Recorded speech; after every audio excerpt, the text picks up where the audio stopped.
Salam, pada hari ini kita kembali bertemu dalam suasana hari yang cerah, hari yang penuh dengan salam, hari yang penuh dengan kegembiraan. Dan hari ini kita akan merenungkan firman Tuhan yang terambil dari Mazmur pasal 1 ayat yang ke-6. Demikian bunyi firman Tuhan. Sebab Tuhan mengenal jalan orang benar, tetapi jalan orang fasik menuju kebinasaan. Sekali lagi saya bacakan Mazmur 1 ayat yang ke-6. Sebab Tuhan mengenal jalan orang benar, tetapi jalan orang fasik menuju kebinasaan. Sebelum kita merenungkan firman Tuhan ini, marilah kita masuk di dalam doa. Bapa di surga, dalam nama Yesus Tuhan, pada hari ini kami kembali merenungkan sabda Tuhan. Bukakan hati dan pikiran kami, dan biarlah Roh Kudus-Mu bekerja atas hidup kami sehingga kami boleh mengerti, memahami akan firman Tuhan. Terima kasih Bapa di surga, dalam nama Yesus kami akan belajar kepada firman Tuhan. Haleluya, amin.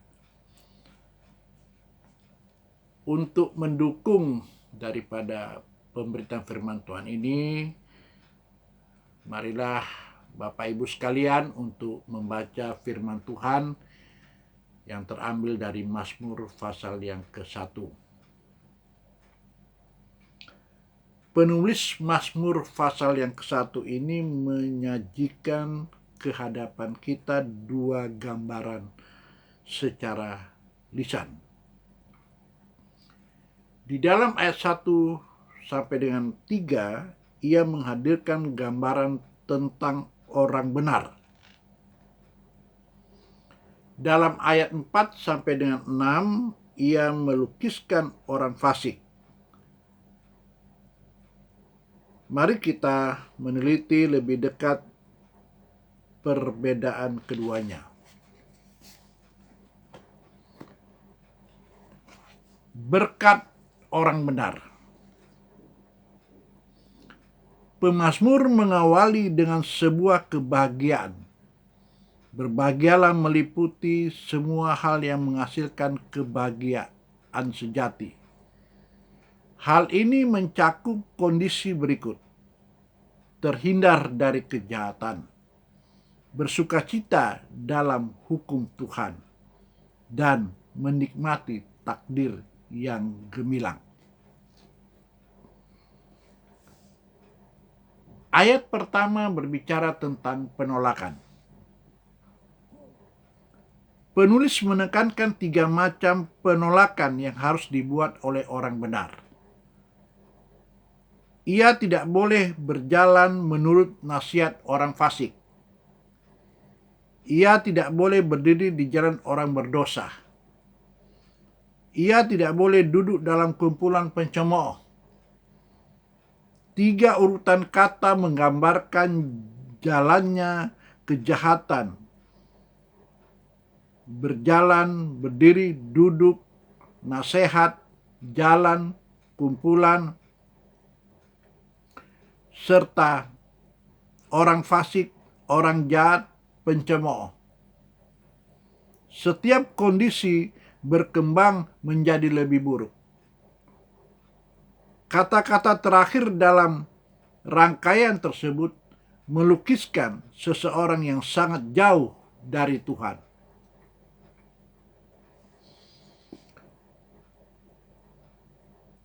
Ayat 2 berbicara tentang pengejaran. Orang yang benar menemukan sukacita besar dalam firman Allah. Ia menemukan bahwa firman Allah tidak mengikatnya, tetapi memberinya kebebasan. Ia membawa seluruh hidupnya di bawah terang firman Allah. Ia senang menyelidiki dan menerapkan kebenaran Allah, karena ia menyadari apa yang terbaik bagi hidupnya. Ayat 3 berbicara tentang upah. Pemazmur menggambarkan keabadian hidup yang benar.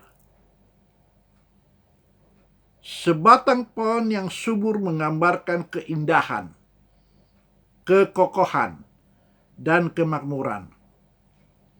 Orang yang benar seperti pohon karena ia tidak muncul begitu saja.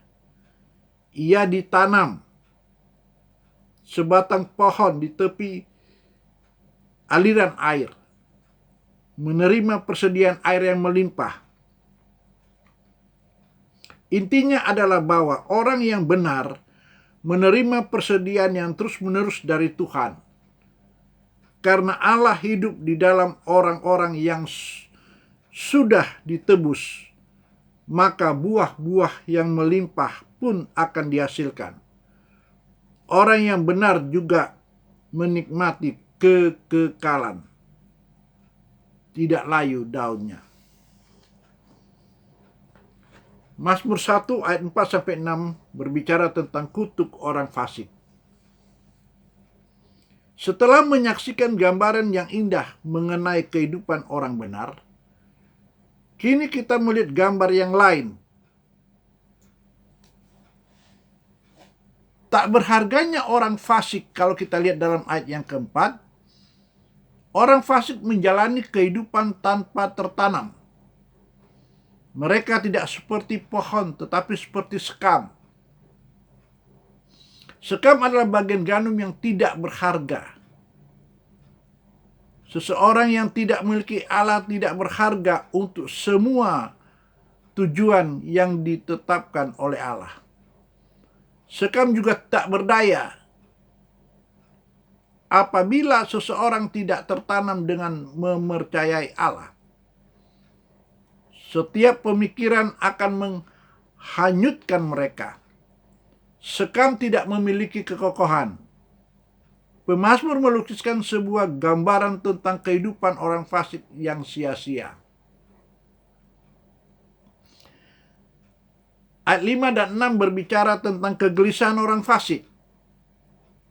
Istilah tidak akan tahan dalam penghakiman bermakna tidak sanggup membela diri ketika penghakiman datang.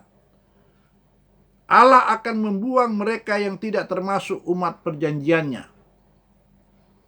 Tujuan yang berbeda telah menanti orang fasik dan orang benar.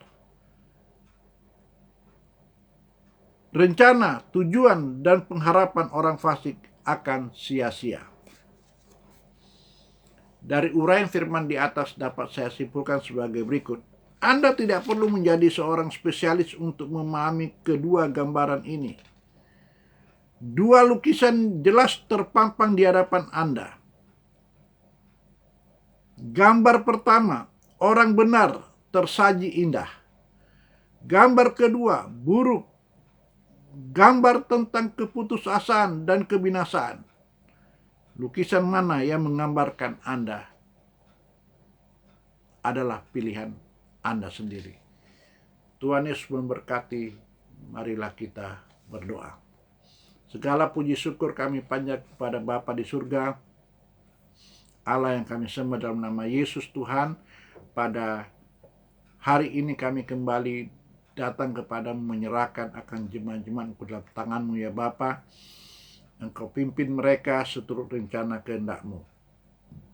Yang sakit Engkau sembuhkan, yang punya masalah persoalan Engkau bebaskan, lepaskan mereka, dan berikan jalan keluar. Umat-umat-Mu yang pada hari ini bekerja dan juga melayani pekerjaan Tuhan, biarlah Tuhan memberkati mereka.